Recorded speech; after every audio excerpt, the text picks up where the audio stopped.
সম্মানিত দর্শক, আসসালামু আলাইকুম। বাংলার তথ্যনির্ভর সর্বশেষ খবরাখবরে যুক্ত হওয়ার জন্য আপনাকে অসংখ্য ধন্যবাদ। জানিয়ে দিচ্ছি আমাদের হাতে থাকা সর্বশেষ আপডেট। বিশাল সুখবর, গোপনে বাংলাদেশের স্যাটেলাইট কারখানা স্থাপনের প্রস্তাব ফ্রান্সের, সহমত পোষণ করেছে যুক্তরাষ্ট্র, জাপান। বিশ্ব বিখ্যাত আরমপেক্স কোম্পানি এয়ারবাস বাংলাদেশ স্যাটেলাইট নির্মাণ করতে চাইছেন। ফ্রান্সের প্রেসিডেন্ট এমানুয়েল ম্যাক্রো এর আসন্ন সফরে দুই দেশের মধ্যে সংক্রান্ত একটি আলোচনা বা চুক্তি হতে পারে। এর আওতায় বাংলাদেশের জন্য নিম্নতব্য স্যাটেলাইটগুলো দেশে নির্মাণ অ্যাসেম্বল করা হবে।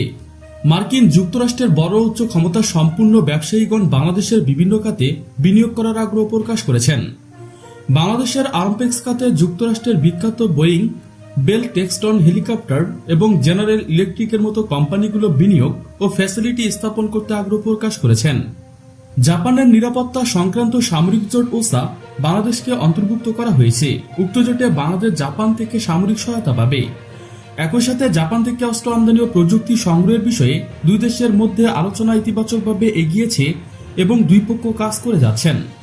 বাংলাদেশে স্যাটেলাইট কারখানা নির্মাণে ফ্রান্সের প্রস্তাবকে স্বাগত জানার প্রস্তুতি নিয়েছে ঢাকা। ফ্রান্সের প্রেসিডেন্ট এমানুয়েল ম্যাক্রো আসন্ন ঢাকা সফরে বাংলাদেশে এসে এ বিষয়ে আলোচনা করেন। ভারতের নয়াদিল্লিতে G20 শীর্ষক সম্মেলন শেষে আগামী 11 সেপ্টেম্বর ফ্রান্সের প্রেসিডেন্ট ঢাকায় আসার কথা বলেন। পররাষ্ট্রমন্ত্রী একে আব্দুল মোমেন গতকাল বৃহস্পতিবার ঢাকায় পররাষ্ট্র মন্ত্রণালয়ে এ বিষয়ে সাংবাদিকদের প্রশ্নের জবাবে বলেন, তারা ফ্রান্সে আসলে 2021 সালে প্রধানমন্ত্রী সফরের সময় একটি স্যাটেলাইট কারখানা স্থাপনের প্রস্তাব দিয়েছিল। আমরা প্রথম বঙ্গবন্ধু স্যাটেলাইট ফ্রান্সের সহায়তা উৎক্ষেপণ করেছি। আমরা আরও 2টি স্যাটেলাইট উৎক্ষেপণ করতে চাই। মোমেন বলেন, আমরা যখন ফ্রান্সে গিয়েছিলাম প্রধানমন্ত্রীর সফর, তখন তারা প্রস্তাবটি দিয়েছিল। আমরা এটি বিচার বিশ্লেষণ করে দেখেছি। আমরা মনে করছি বিষয়টিকে আমরা স্বাগত জানাতে পারি। কূটনৈতিক সূত্রগুলো বলেছে, 1990 সালে ফরাসি প্রেসিডেন্ট ফ্রান্সোয়া মিত্তেরান, এরপর প্রেসিডেন্ট ম্যাক্রো বাংলাদেশ সফরে আসলেন। তিনি ঢাকায় প্রধানমন্ত্রী শেখ হাসিনার সঙ্গে সাক্ষাৎ করেন এবং দ্বিপক্ষীয় বৈঠক করেন। এছাড়া তিনি ধানমন্ডির 32 নম্বর বঙ্গবন্ধু শেখ মুজিবুর রহমানের প্রতিকৃতিতে শ্রদ্ধা জানান এবং বঙ্গবন্ধু স্মৃতি জাদুঘর পরিদর্শন করেন। পররাষ্ট্রমন্ত্রী বলেন, আমরা নিজেদের তাগিদে স্বচ্ছ নির্বাচন করব। কারো চাপের মুখে পড়ে স্বচ্ছ নির্বাচনের কথা চিন্তা করি না। অন্য যারা আমাদের চাপ দেন তারা নিজের চেহারা দেখতে পারেন। তাদের এখনো তো গন্ডগোল, তাদের এখানে নির্বাচন নিয়ে সমস্যা। মোমেন বলেন, আমরা বাংলাদেশের জনগণের উপর বিশ্বাস করি। তারা কখনো ভুল সিদ্ধান্ত নেয় না, ঠিক সময়ে যথার্থ সিদ্ধান্ত নেবেন।